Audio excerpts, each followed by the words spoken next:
मुरली अमृत की धारा है धारा, जो देती दुखों से किनारा। मुरली अमृत की धारा है धारा, जो देती दुखों से किनारा।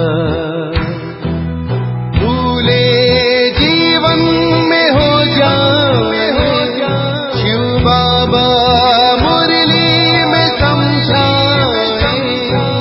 भूले जीवन में हो जाए शिव बाबा मुरली में समझाए। ओम शांति। आज की तारीख है 8/10/2022 की साकार मुरली। बाबा के महावाक्य। मीठे बच्चे, तुम्हारी पढ़ाई बुद्धि की है। बुद्धि को शुद्ध करने के लिए प्रवृत्ति में बहुत युक्ति से चलना है।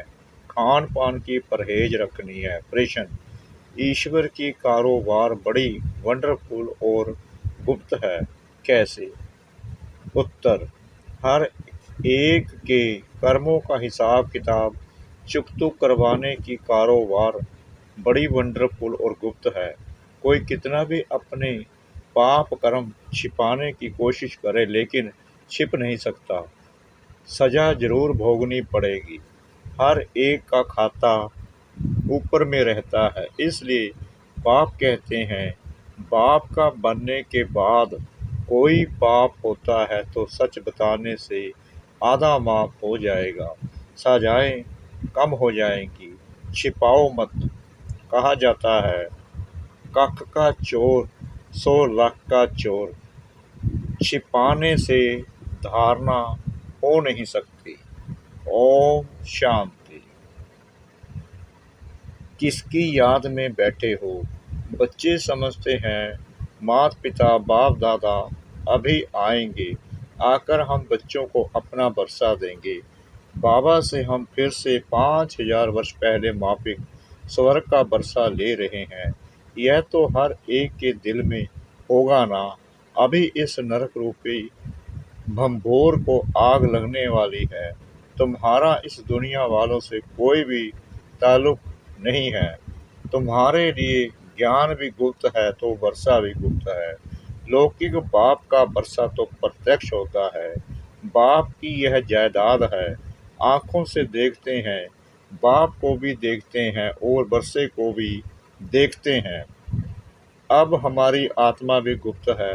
इन आँखों से ना आत्मा को ना परमात्मा को देख सकते हैं, लेकिन संबंध में अपने को शरीर समझ इनको यानी शरीर को भी इन आँखों से देखते हैं और शरीर देने वाले बाप को भी देखते हैं, टीचर गुरु को भी देखते हैं। यहाँ तो यह बाप टीचर गुरु सब है गुप्त। बच्चे जानते हैं हम आत्मा को। अब ज्ञान का तीसरा नेत्र मिला है। आगे तीसरा नेत्र नहीं था। आत्मा सोई पड़ी थी। अब आत्मा को जगाते हैं तो आत्मा भी गुप्त है। जैसे आत्मा आकर शरीर में प्रवेश करती है, वैसे शिव बाबा भी इस शरीर में आकर के हमको फिर स्वर्ग का मालिक बना रहे हैं। बुद्धि भी कहती है, हमने अनेक बार बाप से बरसा लिया है, आधा कल्प के लिए, फिर आधा कल्प गवा देते हैं। अब फिर से हम श्रीमत पर अपनी राजधानी स्थापन कर रहे हैं। श्रीमत देने वाला भी गुप्त है। तुम्हारी आत्मा जानती है कि हम परमपिता परमात्मा से गुप्त रूप से सुन रहे हैं। आत्म अभिमानी जरूर बनना है। पहले आत्मा है, पीछे शरीर है। आत्मा अविनाशी, बाप भी अविनाशी। बाप जो शरीर लेता है वह विनाशी है। इस शरीर में आकर बच्चे बच्चे कहते हैं और स्मृति दिलाते हैं कि मैं आया हूँ तुमको देवी सतयुगी स्वराज्य के लिए पुरुषार्थ कराने। पुरुषार्थ भी पूरा करना है। सतयुग में सिर्फ तुम्हारा ही राज्य होगा। तुम राज्य करते थे, फिर पुनर्जन्म तो लेना होता है। जो श्री कृष्ण के वंशावली अथवा देवी कुल के थे वहीं फिर रहेंगे, दूसरा फिर कोई नहीं होगा, चंद्रवंशी कुल भी नहीं होगा। यह तो बहुत सहज बातें हैं समझने की। बरोबर सतयुग में कोई धर्म नहीं था, अभी तो ढेर धर्म है, आपस में लड़ते झगड़ते रहते हैं, अनेक तालियां बजती रहती हैं। सतयुग में धर्म ही एक है तो ताली बजती नहीं, तो तुम बच्चे गुप्त ही अपना राज्य स्थापन कर रहे हो। हर एक कहेंगे हम अपने राज्य में ऊंच पद पाने का पुरुषार्थ कर रहे हैं, तो इतनी बहादुरी भी चाहिए। तुम्हारा नाम ही है शिव शक्तियाँ। शेर पर सवारी कोई होती नहीं है, यह महिमा दिखाई है, इसलिए शक्ति को शेर पर बिठाते हैं। तुम कोई शेर पर तो नहीं बैठते हो, तुम तो माया पर जीत पाने वाले हो, यह पहलवानी दिखाते हो, इसलिए तुम्हारा नाम शिव शक्ति सेना रखा है। यूँ तो गोप भी है, परंतु मेजॉरिटी माताओं की है। अपवित्र प्रवृत्ति मार्ग से पवित्र प्रवृत्ति मार्ग में तुम ले जाते हो।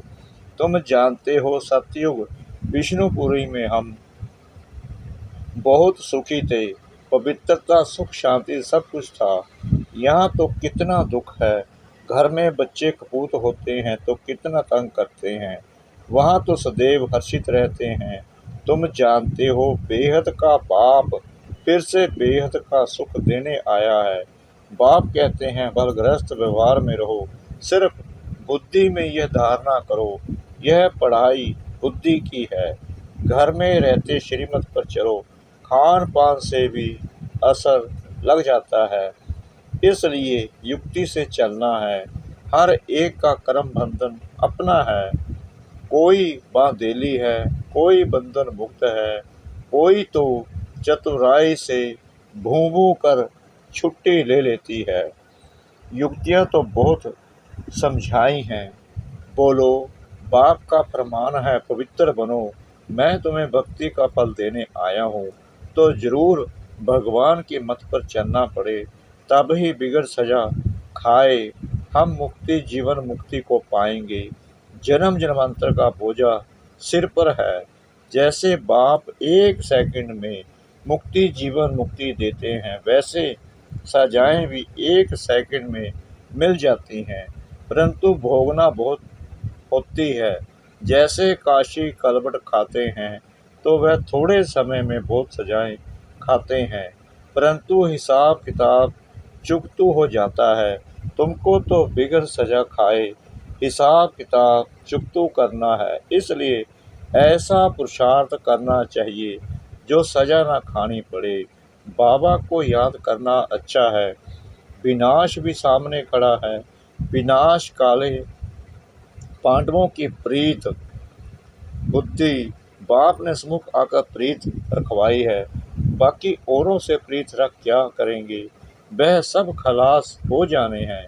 एक बाप को याद करने का हड्डी पुरुषार्थ करना है, बाहर से करके मित्र संबंधियों से कुछ शराफत पूछी जाती है, परंतु दिल एक बाप से।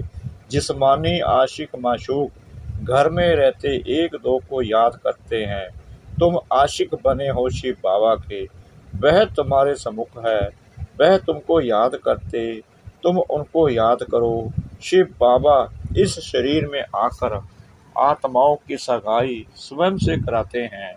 इसको कहा जाता है आत्माओं का परम पिता परमात्मा के साथ कल्याणकारी मेला। तुम ज्ञान गंगाए हो, ज्ञान सागर बाप एक है। बाप को याद करने से विक्रम विनाश होंगे। बाप और कोई तकलीफ नहीं देते, सिर्फ पवित्र रहना है। काम महाशत्रु है, इन पर जीत पाने से तुम श्री कृष्णपुरी के मालिक बनेंगे।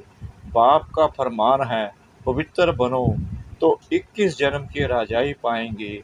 पतित बनने से तो बर्तन मांज कर रहना अच्छा है, परंतु देह अभिमान ना टूटने के कारण वर्षे को भी गवा देते हैं। देखो बाप कितना बड़ा है, पतित दुनिया पतित शरीर में आया है। शिव बाबा को सोमनाथ के मंदिर में पूज रहे हैं, वहीं बाबा इस समय देखो कितना साधारण बैठे हैं। अब परमात्मा खुद शिक्षा दे रहे हैं, इस पर भी नहीं चलेंगे तो पद को लकीर लगा देंगे। बाप कहते हैं बच्चे पवित्र बनो, अभी सब भ्रष्टाचारी हैं। श्रेष्ठाचारी उनको कहा जाता है जो पवित्र रहते हैं। गवर्नमेंट ने सन्यासियों का झुंड बनाया है कि तुम सबको श्रेष्ठाचारी बनाओ, परंतु श्रेष्ठाचारी तो होते ही सतयुग में हैं, यहाँ कोई हो न सके। पवित्र ही श्रेष्ठ कहे जाते हैं। सन्यासी पवित्र हैं परंतु फिर भी अपवित्र से जन्म लेते हैं, क्योंकि है ही माया का राज्य। कोई योग बल से जन्म तो लेते नहीं हैं। बाप बच्चों को समझाते हैं, दिल हमेशा साफ रहनी चाहिए, जरा भी अहंकार ना रहे। बिल्कुल गरीब बन जाना अच्छा है। बाप है गरीब निवाज, वाह गरीबी वाह। गरीबों को साहूकार बनाना है। बाप कहते हैं भारत को गरीब से साहूकार बनाता हूँ।